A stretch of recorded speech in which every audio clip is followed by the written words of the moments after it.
See this guy? Idiot tossed away a job in the produce department. Wife has a baby on the way. Go ahead and cry, Chuck. Let it all out. Except you don't much deserve tears, scumbag. Jackass number 2, senior store clerk. Name is Woodrow. Insists on being called the Woodman. Other known aliases, Woody or just Wood. And Frank over here. Shelf stalker, mush for brains, the mastermind who orchestrated the scheme to steal top-shelf liquor during Sunday morning deliveries, then doctored the shipping manifests. What a clown. Produce guy sold the goods half price to his Nana's friends over at the senior living community in Bellflower. Implicated his Nana. After a 2-month undercover operation, where I posed as a bag and cart guy to gain everyone's confidence, I uncovered the ring and submitted the damning report to the actual company of my employ, JML Investigations, all resulting in, aside from job loss, 2 years probation and a permanent record.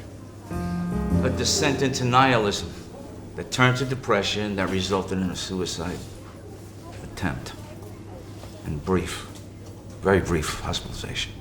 I'm gonna break you over my fucking knees, skinny fuck! justice.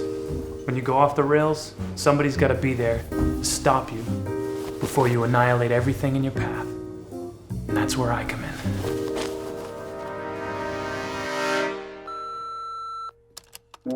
Shives, I know you got a woodpecker for undercover ops, but all we got this week is a handful of restaurants in Glendale. Daily Incident Report. Tuesday. Service can best be described as sluggish, despite the dearth of customers. It's about time you knew my name. It's Percy Shires. In middle school, the kids called me Pussy Showers. I'm prone to outbursts of temper at restaurants, and today I was at the boiling point when I found meat in my meatless Reuben sandwich. Meat should not be touching my sauerkraut. The pickle dish doesn't fill itself, and maybe one coffee refill? For Pete's sake. But before I could open my mouth, Bobby, the chatty waitress, launches into a story about how she has come to acquire more than a dozen cats in the last 5 years. I found Gigi living in a tiger. You can imagine her antisocial disposition, the poor thing. Nursed on her own paw for hours. Of course, the husband, allergic. But I'm just a girl who can't say no. And I forget the rest of the song.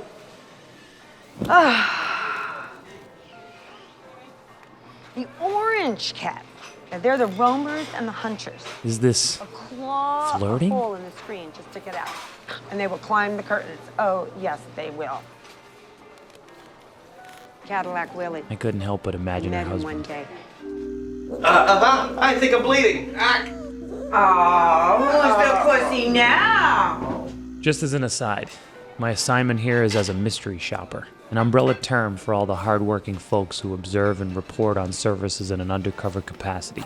My job is to assess the entire dining experience on several levels, including integrity of the service. And so that's a great big fail for Bobby. When I finally touched his little head, just fell down at my feet. I felt like that Indian dude who uses God powers to heal people. Benny Hanna. No, Benny Hill. Benny Hinn.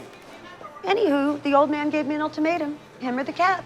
Guess who I chose? The cat. Got that one right. I slowly poisoned him with antihistamines.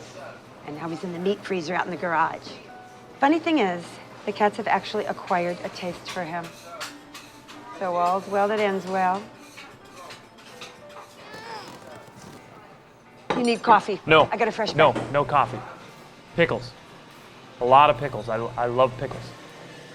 There is zero information in the mystery shopping handbook pertaining to psychotic breaks or whatever this is. Here you go, Mr. Pickles. Meow. Need anything else? Yeah, uh-huh. You to be brought to justice. Hey, up at the counter. I always loved this job. You not only help a business improve themselves, you get free food. But this broad has sullied it beyond all recognition.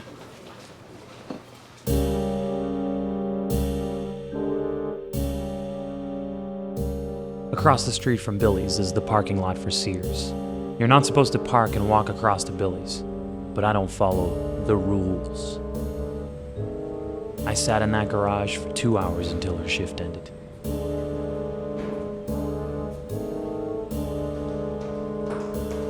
What? She can't park here all day. She paying off the Sears security guy? Nothing makes sense.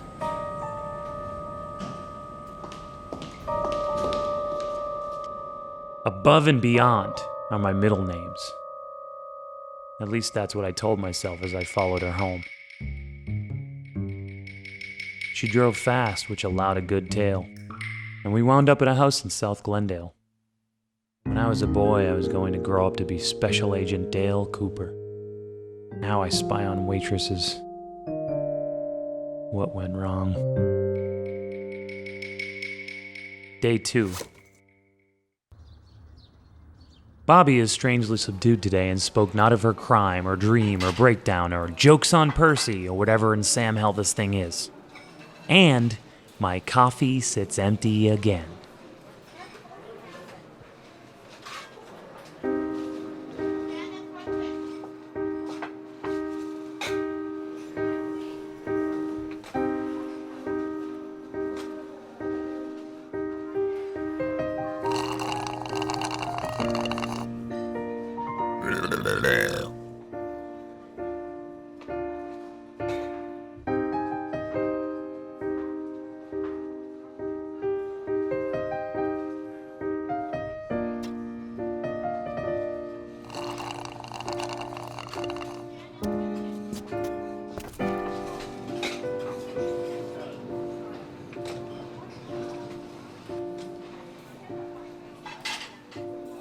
You want a little coffee with that sugar?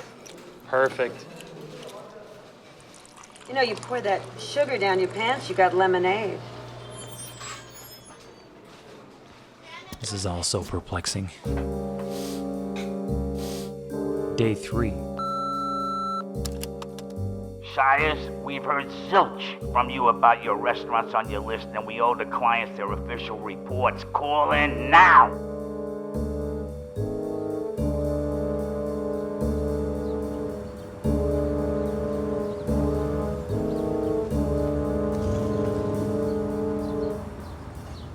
Hey. Up here. Has anybody told you how beautiful you look today? Yeah. It's 10:15, liar. Why don't you come down here and say that to my face?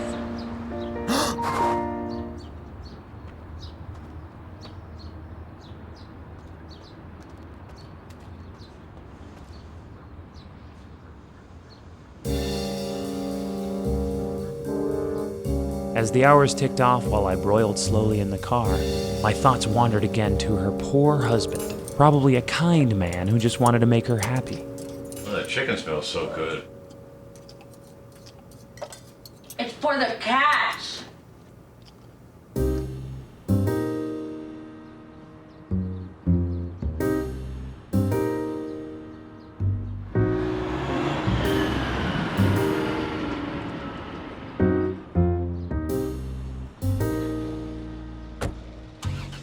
I followed her home. She spotted me. There's an old saying, if you pull someone's tail hard enough, they're bound to scream. So I got off hers and took an alternate route. I stayed in my car so long the sun dropped. A tiny red light glowed from the darkness of her porch. Someone smoking. It's gotta be the husband. Bobby doesn't strike me as the kind of smoker who gives two hoots if her house smells like Grandpa's lungs. Come on, sir. Step into the light so this fiasco can end. I left, hungry again. Confused. Dare I say, angst-ridden.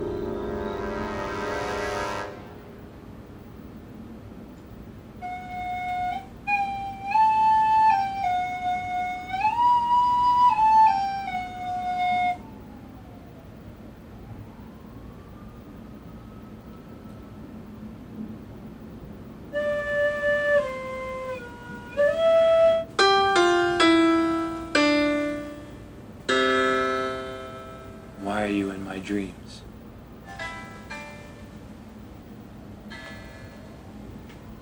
Who are you, mister?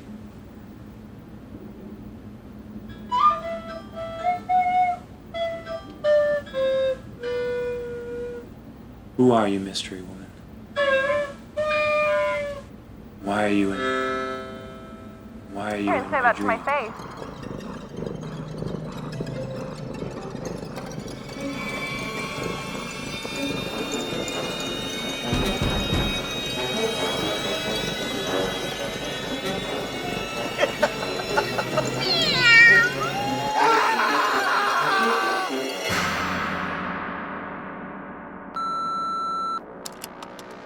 Shires, bring your ass in now. What day is it? I don't know. How long have I been on the case? Hard to tell. Do I want an old-fashioned or a cruller? I have no fucking idea. I wandered the streets of Glendale. I took solace in the scents and sounds of this solid middle-class community's big mall. I meditated in the park in one of the harder yoga positions. I ate at least 50 cinnamon Altoids and threw up in the back of Denny's.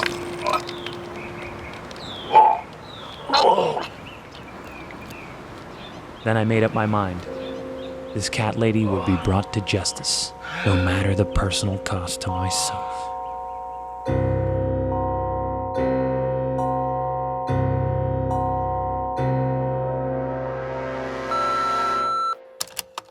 Sometimes there's no easy way out, but there is always an easier way out and a harder way out.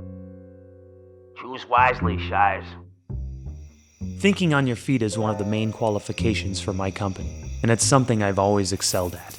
I decided that if I threw something near the porch, the person smoking would be compelled to investigate, thus stepping into the light of the moon. But what to throw? What to throw?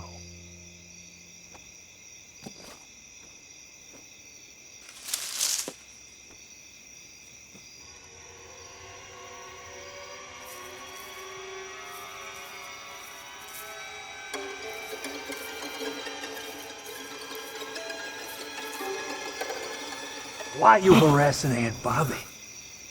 She's your aunt? Yeah. You some sort of weirdo? Creeping about? All timid? And scared? What happened to your uncle?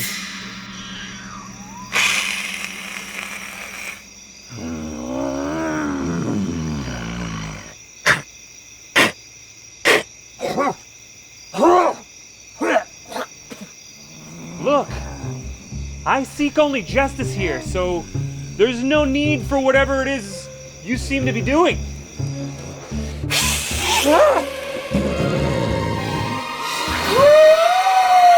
And that's how I learned about California Penal Code Section 646.9, the first anti-stalking law in the U.S. Misdemeanor charges resulted in 2 years probation, a $600 fine, job loss, and a restraining order. Now I live on the banks of the LA River, in the Glendale Narrows, in storm drains, in the bushes, and I am one of many.